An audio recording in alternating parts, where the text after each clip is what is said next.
Well, this is coming to the end of my battle for Flanders.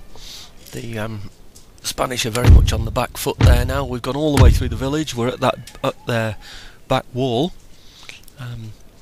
You may well remember that we lost our general. That means that the general's cavalry won't reappear on the campaign map, and I won't be able to use them again.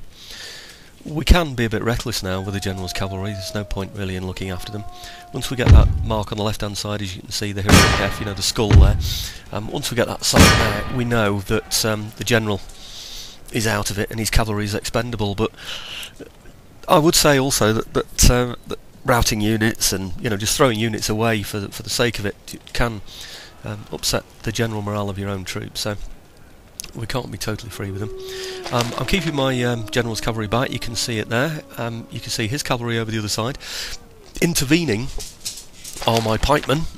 I'm hoping really to draw him on with those pikemen towards my general's cavalry. I could dance around them, just, you know, sort of keep moving around my my pikemen until he decides eventually that he's had enough. But normally he will charge through. I formed the well, it's sometimes known as a hedgehog formation. I'm not sure if it's just called a pike stand in this, but anyway, the pikemen are in a square, which is the best formation to receive the cavalry. I will give a close-up in a minute so you can see how that works. He's piling in his cavalry now because he's lost everywhere else on the battlefield, so he's finally submitting an attack from his cavalry. You will find that nothing comes back, of course, like I've said to you before, so we won't suddenly find that because we've attacked him, that any units that rout from the field will come back. They're not. I've mentioned this before. When you attack villages or fortifications, then they don't come back. I've just moved some provincial cavalry off to the side there. The idea is that we can chase off his cavalry when he starts to rout. He's bound to rout because you can't attack standing pikemen with horse and hope to get away with it. 16, sometimes even 18 foot long pikes, steel points on them, with cavalry running onto them. There can only be one victor there. So in go my my general's horse there, and in go the provincial cavalry to chase him off. Now he's already been defeated by the pikemen. Just having a quick look around the battlefield now to find out what's going on elsewhere. We've got some troops running. You'll notice my troops now down at the bottom. You'll see three out of the 4 regular infantry have all gained experience. They've got a chevron, which means that they'll fight better in the following battles in the campaign. There's just the one who's fighting now that hasn't gained any. He's got his bayonets out, as you can see, because he can't fire. You see that cross with the sort of bell there on the screen on the bottom right there? That tells us now that he's no longer able to fire because he's put his bayonet in there. So we're hoping to gain a bit of experience. Okay, everybody running from the field. This should come to the end of the battle shortly. It'll tell me how well I've done. So there's the end battle. Heroic victory, so that means I've managed to kill a lot more of his than he's managed to kill of mine. The general, you can see, has now disappeared, so we haven't got him anymore. We seem to lose our militia there as well for some reason, which is a shame. It would have been certainly very nice to have kept that militia. I don't know how I managed to lose those. Okay, I need to repair the buildings. It's always a good idea to keep some money back for things like this.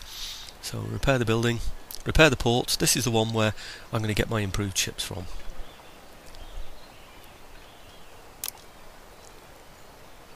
Should be able to get some 6 rates in there now.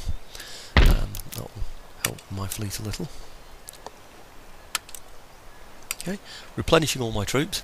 We're going to have to defend this area. There's no city fortifications or anything, so it is important that we defend this area. Would have been nice to have kept those militia, certainly. It's a shame to lose those. The general, I think, was payback from the AI, really, because I've already killed 2 of his generals and robbed him of that cavalry. So what he's decided to do now is just take my general with 1 shot, I think. He says grumpily.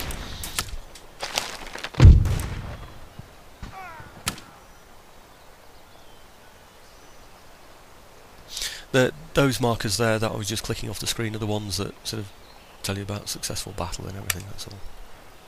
so we can ignore those. I'm having a look into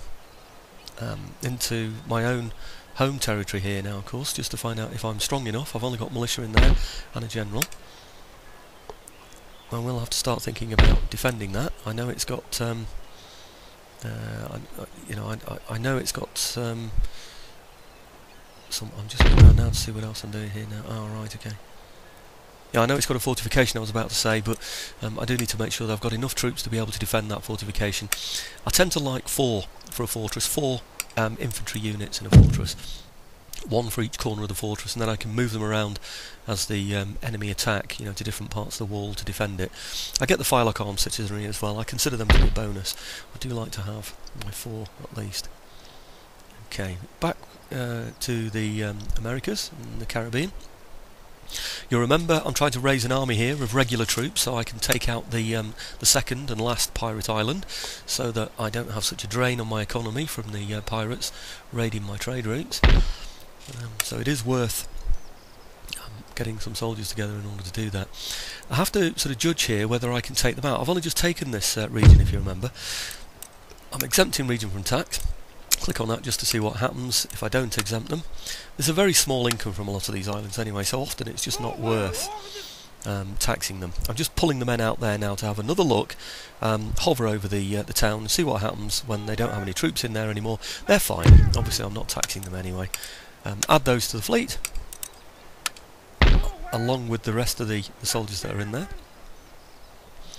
Now I have to admit, I've played United Provinces a few times to the start, the start of the United Provinces, so I do know on the pirate island they've got 7 units of infantry on there.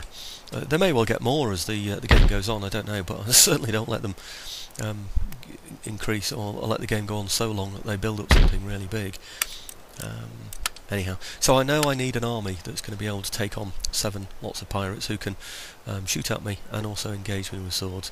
I've got my plug bayonets, of course, but of course once you put them in, I've said this before, I know, but you can no longer fire. Right.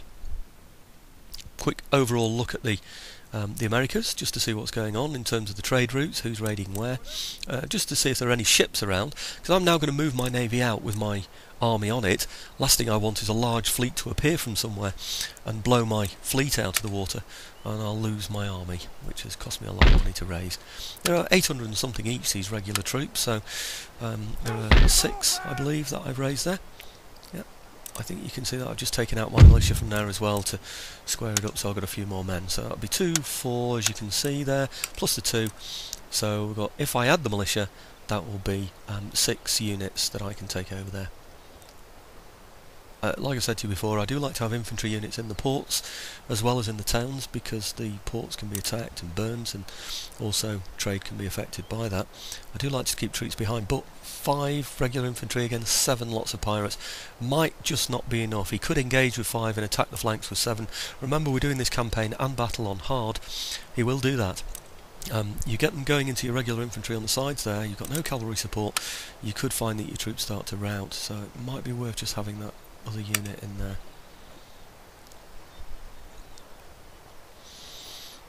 Pretty paranoid about French Guiana, which we'll be looking at in a moment, down on the bottom right of the screen, so that will be the southeast of the screen when we get there. That's French Guiana. We do need to be concerned about that, because the French can raise an army in there and then suddenly attach Dutch Guiana and take it off you.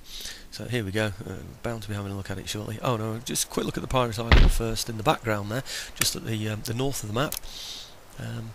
Just that's raising that militia unit that I was telling you about before. That'll be the one that defends the town and then the port. That's Dutch Guiana there.